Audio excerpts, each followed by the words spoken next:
Penelitian tentang sholat Profesor dalam bidang berjamaah. fisika di sebuah universitas di Amerika Serikat membuat satu kajian tentang mengapa disyariatkan sholat berjamaah di dalam Islam, serta apa kelebihan dari sholat berjamaah dalam kehidupan umat Islam. Dari hasil penelitiannya, menurut sang profesor, tubuh manusia terdiri dari dua muatan elektrik, yaitu muatan positif dan muatan negatif. Dalam perjalanan hidup manusia setiap harinya, semasa kita bekerja, beribadah, atau istirahat, kita banyak menggunakan tenaga.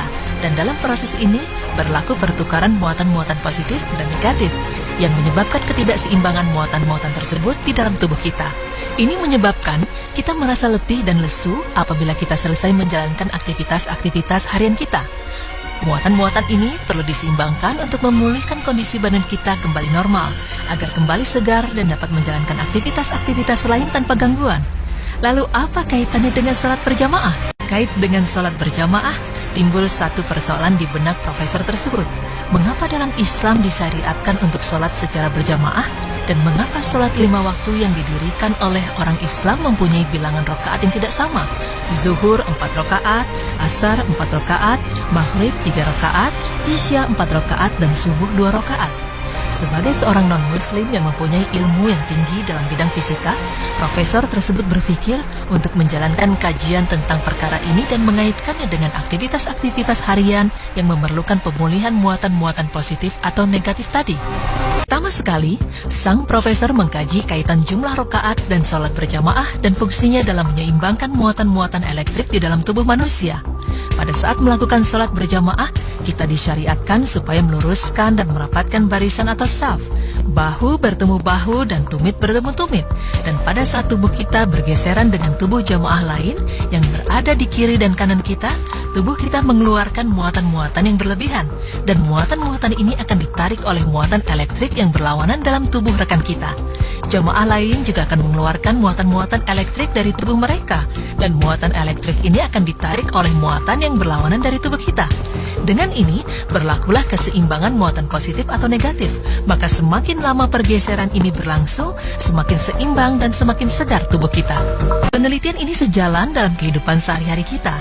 Apabila kita bangun dari tidur, maka badan kita merasa segar dan sehat. Dalam keadaan ini, tubuh kita mengandung muatan positif atau negatif yang hampir seimbang. Jadi apabila kita mendirikan sholat subuh berjamaah, kita hanya memerlukan sedikit pertukaran muatan elektrik dari dan ke dalam tubuh kita. Itulah rahasia ilmiah mengapa sholat subuh hanya 2 rakaat. Seterusnya, setelah seharian kita bekerja, membanting tulang atau memerah otak, muatan elektrik ini tidak lagi seimbang dengan kehilangan banyak tenaga dari badan kita. Oleh karena itu, kita memerlukan pertukaran muatan elektrik yang banyak. Dan sholat berjamaah memainkan peranan untuk memulihkan keseimbangan ion muatan elektrik ini. Karena itulah, sholat zuhur berjamaah didirikan 4 rakaat untuk memberikan waktu kepada pemulihan muatan elektrik tadi. Proses yang sama berlaku pada waktu sore. Kita juga mengeluarkan banyak tenaga melanjutkan tugas-tugas kita dan kehilangan banyak muatan ini. Sekali lagi, proses penyeimbangan ini berlaku apabila kita mengerjakan sholat asar berjamaah sebanyak 4 rakaat. Selepas waktu asar, setelah pulang dari kerja, biasanya kita hanya melakukan aktivitas-aktivitas yang tidak terlalu banyak menggunakan tenaga dan waktu yang tidak terlalu lama. Oleh karena itu, tidak terlalu banyak tenaga yang kita keluarkan. Seterusnya kita akan pergi ke masjid untuk menunaikan sholat maghrib berjamaah sebanyak 3 rakaat.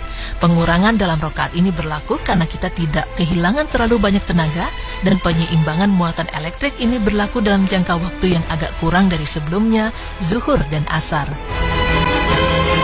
Kemudian, timbul persoalan di benak sang profesor. Mengapa sholat isya didirikan 4 rakaat? Karena secara logika kita tidak melakukan banyak aktivitas pada waktu malam dan tidak memerlukan pengumpulan muatan elektrik yang banyak pada saat tidur. Setelah melakukan pengkajian lebih mendalam, profesor menemukan rahasia ilmiah di balik jumlah rakaat ini. Ya, seperti yang kita pahami, umat Islam sangat dianjurkan supaya tidur pada awal waktu malam dan bangun di sepertiga malam untuk menunaikan sholat-sholat sunnah, terutama sholat sunnah tahajud. Jadi dari fakta ini, profesor tersebut menyimpulkan bahwa sholat isya berjamaah sebanyak 4 rakaat dapat menyediakan penyeimbangan muatan elektrik dan pengumpulan tenaga yang cukup untuk kita bangun pada waktu sepertiga malam dan menunaikan sholat tahajud. Wallahu a'lam bishawab.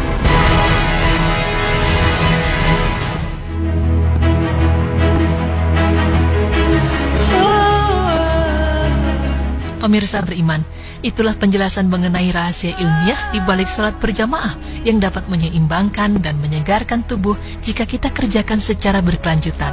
Dari penelitian yang ditemukan Profesor tadi, dapat kita simpulkan bahwa segala amalan dan perintah Allah sebenarnya mempunyai hikmah yang tersirat untuk kebaikan umat Islam itu sendiri.